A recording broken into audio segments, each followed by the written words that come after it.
Hi everyone, I'm Jack Dunigan and this is The Practical Leader. This is video number 7 in my series called Flipping the Switch, which addresses the enigmatic subject of motivation. This particular video talks about 7 key demotivators. I talked about 7 key motivators in the previous video, which you can find here on the YouTube channel or at my blog, thepracticalleader.com. Let's get started. Number 1 is excessive criticism.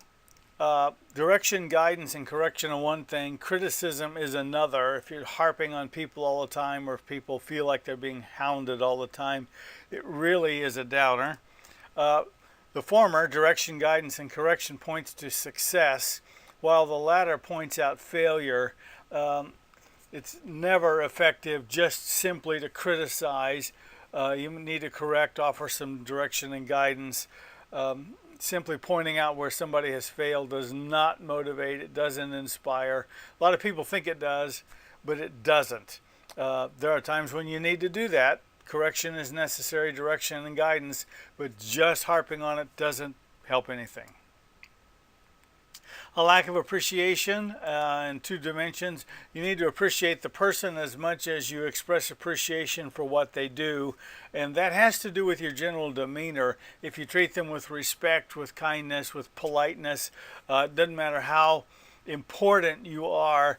What matters is how important you think you are, and it seems like that the more self-important one feels that they are, the less appreciative they are of others. That doesn't motivate anybody, doesn't inspire.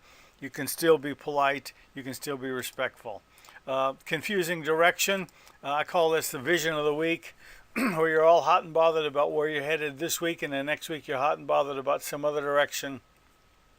And the week after that, you're hot and bothered about another one. You may be multitasking capable, and you can move from one thing to another, but not everybody who works for you can do that.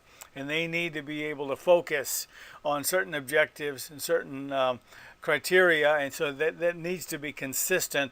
Confusing direction has as much to do with inconsistency as it does with anything. In motivators, I talk about vision. This is the opposite. Too much vision, too many things, too many directions. It doesn't work. Number 2, ignoring progress. People need to know how they're going. To get what you expect, you must be faithful and diligent to inspect. I wrote about this a long time ago, and you can find that on thepracticalleader.com by simply doing a search for this. But you want to be able to be aware of what's going on. You don't leave people alone, and checkpoints are very important. But motivation is a feeling and supported and energized by facts. And so I talked about flattery is not working as a motivator, so you don't want to do that. You want to give sincere praise, and that has to be based on real facts.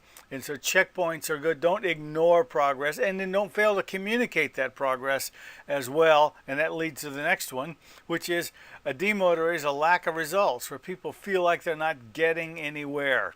It's the converse of the preceding one.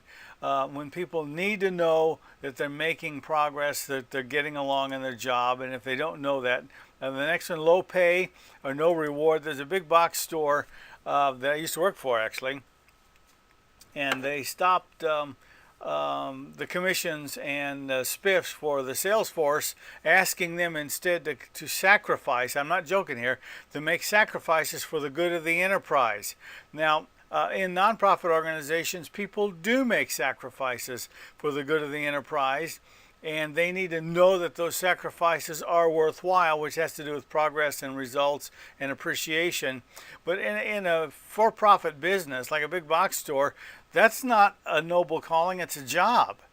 And so to ask people to sacrifice for the sake of the enterprise is ridiculous. What killed this one in this particular enterprise is that the word got out that the big guys, the suits at the top, got bonuses and got raises in pay. So they weren't asked to sacrifice, it was everybody else. Didn't work, never does.